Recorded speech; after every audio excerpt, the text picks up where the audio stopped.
Education has opted to delay the vote that could change the way it manages buses. This was supposed to happen at last night's meeting. Instead, we heard more concerns about the potential impact of certain options the district is considering. Jim Stratman is joining us now with those details. Jim, one option in particular has gotten some pushback because of how it might impact some underserved communities. Yeah, and this is actually option one. It's the one that has the support from Marty Pollio and has been pushed the most, which is also means it's received the most backlash as well. Now, option one would essentially eliminate transportation for magnet and traditional students. Under option one, buses would only be used for students who go to their reside schools, along with special education students, McKinney-Vento students, and those who go to alternative or state agency schools. Now, this is the plan that has, again, the backing of Superintendent Marty Pollio, and many of the people who showed up at the meeting last night thought that it was going to be passed last night. Now, it's not sitting well with some members of the community, though. They say that the plan is going to disproportionately affect students in lower income areas. And we were able to catch up with some Central High School students who had a large presence out of the Van Hoos Education Center last night, mainly because as a magnet school, they would be directly impacted by option one. Going to Central High School, it means a lot to me, and it means a lot to a whole lot of black kids. It's definitely a relief that they took a pause on it so we could figure out how to move forward and how they want to move forward with everything. Now, those students and other community members say that they want the board to reassess and try to find a more fair and equitable solution. The transportation vote now set for April 16th during that school board meeting, so we will continue to watch for any updates up until then.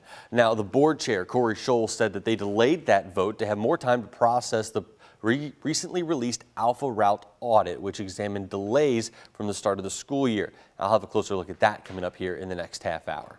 Eric, Grace. Jim, thank you so very much. If you want to see all of the options JCPS is considering for next year's bus transportation plan, just head to our website, WHAS11.com, and click on this story. In some other headlines now this morning, a competency hearing is set today for a Louisville mother accused of killing her 10-year-old son. Police say 31-year-old Caitlin Higgins admitted to shooting her son KJ and putting him inside the trunk of her car back in April of 2021. The state granted her lawyer's request to have her evaluated by the Kentucky Correctional Psychiatric Center. Today, we expect Higgins' defense to introduce evidence regarding her mental state and fitness to stand trial.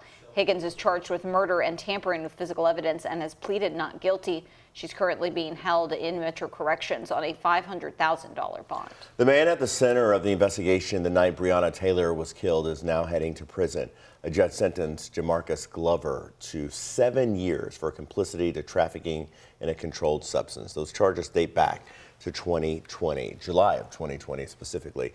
Glover recently spent nearly 3 months on the run after he failed to show up in court on drug charges back in October. He was found and arrested in January.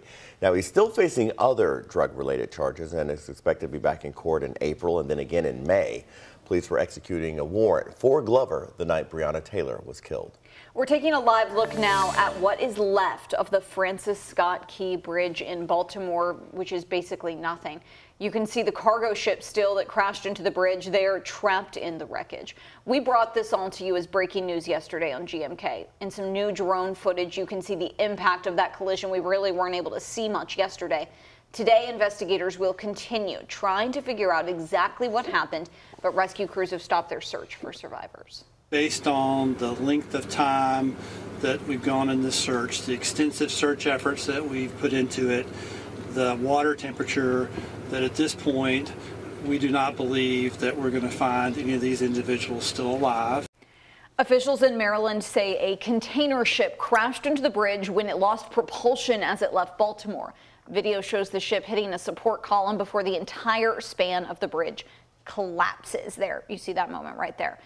Baltimore police say the ship's mayday call helped them shut down the bridge moments before the collision, saving lives. 2 people were rescued and 6 others are still missing this morning. Last night, a vigil was held for those impacted. A moment such as this reminds us what can change in but an instant. In the charity of our prayers tonight, we lift up those souls, those who have gone and those who remain. The FBI says a preliminary review of the scene suggests the crash was an accident. President Biden has promised to get the port back open and rebuild the bridge using federal money. Let's talk basketball. John Calipari will return to Kentucky for his 16th season.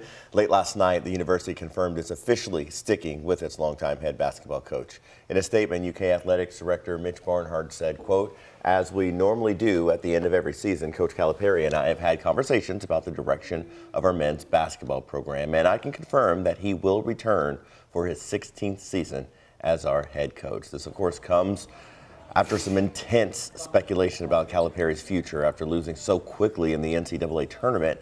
Kentucky was seeded third, but fell 80-76 to 14 seeded Oakland in the first round last Thursday night.